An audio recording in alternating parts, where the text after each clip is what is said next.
This video sponsor by SBO digital marketing. நீங்கள் வேலை தேடின்னு இருக்கிற நபரா, இல்லை ஹவுஸ் ஒய்ஃபோ, லேடிஸா, இல்லை படிக்கிற ஸ்டூடெண்ட்ஸா, உங்கள்கிட்ட ஒரே ஒரு ஆண்ட்ராய்டு மொபைல் இருந்து அதில் ஃபேஸ்புக், இன்ஸ்டாகிராம், யூடியூப் இது மூணுத்தில் எது இருந்தாலும் நீங்கள் இந்த ஜாபுக்கு எலிஜிபிள்.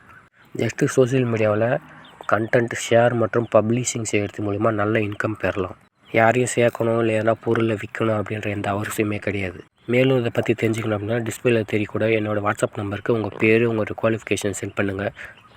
ஸ்கிப் பண்ணாதீங்க. பெரிய தப்பு. தினம் 300 ரூபாய் சம்பாதிக்க அரிய வாய்ப்பு. இன்ஸ்டாகிராம், ஃபேஸ்புக் பயன்படுத்த தெரிந்தால் போதும் content post and content publishing மூலமா தினம் 300 ரூபாய் சம்பாதிக்கலாம். இந்த வேலை செய்ய 5 நிமிடம் போதும். Work training support, group communication support, all language customer live chat support, முக்கியமா சொந்தமா ஒரு பிசினஸ் ஸ்டார்ட் பண்ற அளவுக்கு உங்களால கற்றுக்கொள்ளவும் முடியும், சம்பாதிக்கவும் முடியும். இந்த வேலை வாய்ப்பு வழங்குவது 5 வருடத்திற்கு மேல ரன் ஆகிட்டு இருக்க நம்ம தமிழ்நாட்டு company school of business organisation private limited. மேலும் விவரங்களுக்கு டிஸ்கிரிப்ஷன்ல கொடுத்திருக்க நம்பருக்கு வாட்ஸ்அப் பண்ணுங்க. Hello friends, welcome to my channel. இன்னைக்கு இந்த வீடியோவில் நம்ம என்ன பார்க்க போறோம் அப்படின்னா பலாக்காய் குழம்பு தான் பார்க்க போறோம். இந்த குழம்பை இதே மெத்தடில் நீங்கள் பண்ணும்போது இது இட்லி, தோசை, சாதம், சப்பாத்தி எல்லாத்துக்கூடயும் ரொம்ப நல்ல காம்பினேஷனாக இருக்கும். டேஸ்ட்டும் ரொம்ப ரொம்ப நல்லா இருக்கும். வாங்க இந்த பலாக்காய் குழம்பு எப்படி பண்ணுறதுன்னு வீடியோவில் பார்க்கலாம். இப்போ முதல்ல அதுக்கு பலாக்காயை கட் பண்ணிக்கலாம். 4 கட் பண்ணி எடுத்துக்கோங்க.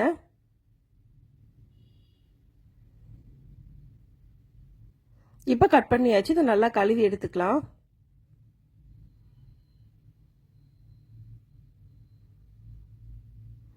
நல்லா கழுவுனதுக்கு அப்புறமா இதை குக்கர்ல ஆட் பண்ணிக்கோங்க.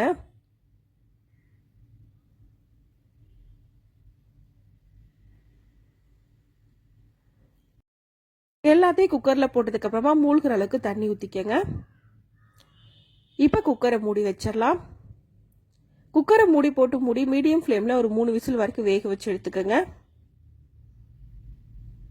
இப்போ 3 விசில் வந்துருச்சு. நான் அடுப்பை ஆஃப் பண்ணிடுறேன். ப்ரெஷர்லாம் போனதுக்கு அப்புறமா நம்ம ஓப்பன் பண்ணி ஆற வச்சு எடுத்துக்கலாம். இப்போ இது நல்லா ஆற வச்சு எடுத்துக்கோங்க.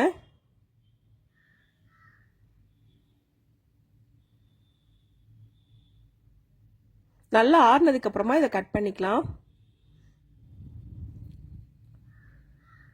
இந்த மாதிரி பீஸா கட் பண்ணி தோலை மட்டும் ரிமூவ் பண்ணிடுங்க. இந்த அளவுக்கு எல்லாத்தையும் கட் பண்ணி எடுக்கணும். இப்போ எல்லாத்தையும் கட் பண்ணி எடுத்தாச்சு. அடுத்து ஒரு மிக்சி ஜார்ல 3 பல் பூண்டு, 1 துண்டு இஞ்சி, 2 தக்காளி போட்டு நல்லா அரைச்சி எடுத்துக்கோங்க. அடுத்து நான் ஒரு கடாய் வைக்கிறேன். 2 ஸ்பூன் அளவுக்கு எண்ணெய் ஊத்துறேன். 1/2 ஸ்பூன் அளவுக்கு கடுகு. கடுகு நல்லா பொரிஞ்சதுக்கு அப்புறமா வெங்காயத்தை சேர்த்து நல்லா ஃப்ரை பண்ணிக்கலாம். இப்போ வெங்காயம் நல்லா ஃப்ரை ஆயிடுச்சு. நம்ம அரைச்சி வச்சிருந்த தக்காளி, இஞ்சி, பூண்டு பேஸ்ட்டை ஆட் பண்ணிடலாம். இப்போ இது கூட காரத்துக்கு ஏற்ற மாதிரி குழம்பு மிளகாய் பொடி, 1 ஸ்பூன் அளவுக்கு கரம் மசாலா, 1/2 ஸ்பூன் அளவுக்கு மஞ்சள் தூள் சேர்த்துக்கங்க.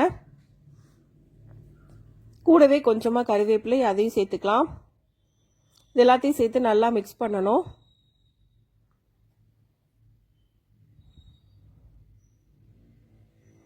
நல்லா மிக்ஸ் பண்ணதுக்கு அப்புறமா இதை மூடி சிம்ல வச்சு 2லேருந்து 3 நிமிஷத்துக்கு குக் பண்ணிக்கோங்க.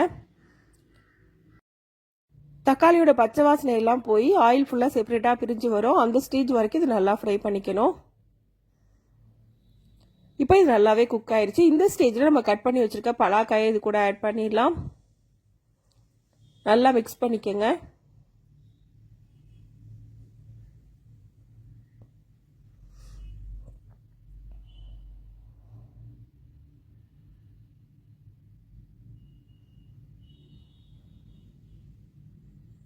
இப்போ நல்லா மிக்ஸ் பண்ணியாச்சு.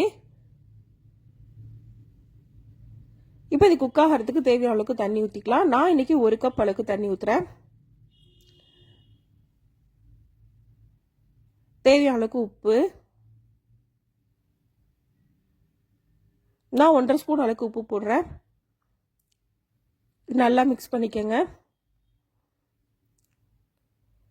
இப்போ இதை மூடி மீடியம் ஃப்ளேமில் ஒரு 5 நிமிஷம் வரைக்கும் வேக வச்சுக்கலாம்.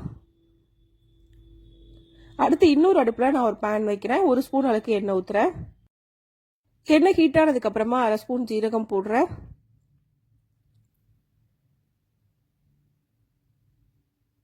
1/2 ஸ்பூன் சோம்பு, 1/2 ஸ்பூன் மிளகு போட்டுக்கோங்க.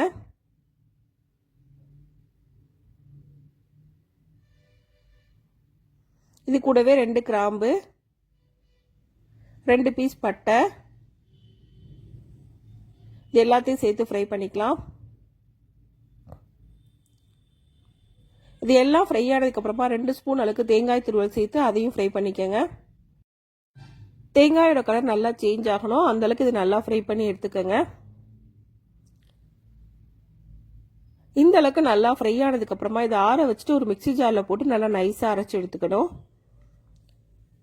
இப்போ நம்ம அரைச்ச தேங்காய் பேஸ்ட்டை நம்ம குழம்பு கூட ஆட் பண்ணிடலாம்.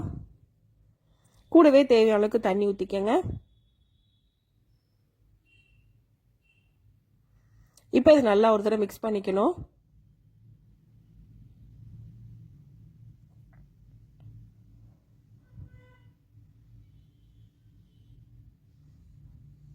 நல்லா மிக்ஸ் பண்ணதுக்கு அப்புறமா இதை மூடி நம்ம குக் பண்ணிக்கலாம். இப்போ குழம்பு கொதிக்க ஆரம்பிச்சிச்சு, இதை மூடி வச்சிடலாம். மூடி வச்சு சிம்ல வச்சு ஒரு 3லேருந்து 4 நிமிஷம் போல கொதிக்க வச்சுக்கோங்க. இப்போ 4 நிமிஷத்துக்கு அப்புறமா நான் ஓப்பன் பண்ணியிருக்கேன். குழம்பு ஃபுல்லாகவே நல்லா குக் ஆயிடுச்சு. ஆயில் உங்களுக்கு செப்பரேட்டாக பிரிஞ்சு வர ஆரம்பிக்கும். அந்த ஸ்டேஜில் கொஞ்சமாக கொத்தமல்லி இலையை ஆட் பண்ணிக்கோங்க. ஆட் பண்ணி ஒரு தடவை மிக்ஸ் பண்ணிக்கலாம். நல்லா மிக்ஸ் பண்ணதுக்கு அப்புறமா நம்ம அடுப்பை ஆஃப் பண்ணிடலாம். இப்போ நமக்கு பலாக்காய் குழம்பு ரெடி ஆயிருச்சு. இந்த ரெசிபியை இதே மெத்தடில் நீங்களும் செஞ்சு பாருங்க. இந்த வீடியோ உங்களுக்கு பிடிச்சிருந்தா லைக் பண்ணுங்க, ஷேர் பண்ணுங்க, கமெண்ட் பண்ணுங்க. மறக்காம சேனலை சப்ஸ்கிரைப் பண்ணுங்க. தேங்க்ஸ் ஃபார் வாட்சிங்.